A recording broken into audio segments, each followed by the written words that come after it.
So who cares about these basic design principles? In this video, 15, I want to talk about it a bit further. All this stuff is basic to me, and I sometimes forget that not everyone else really understands how important climate is, or even how it works. They don't seem to talk about it much on the block. It breaks my heart when I see these principles totally ignored. Unfortunately, it's happening all the time.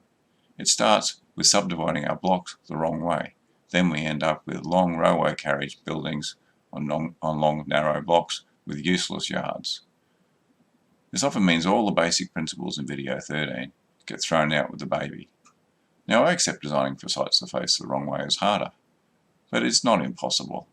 You just have to use those basic principles and interpret them differently. Sloping sites just add to the difficulty, increasing the need for good design input.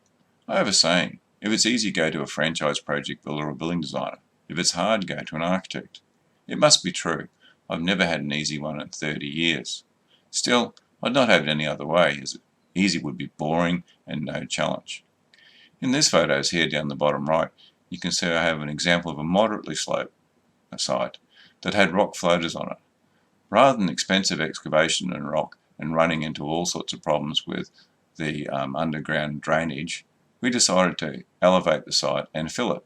This also helped maximise the views. This is actually the Breeze Solarium house, where the veranda became central. That also reduced the fill bank. The fill also provided thermal mass to retain the heat in winter.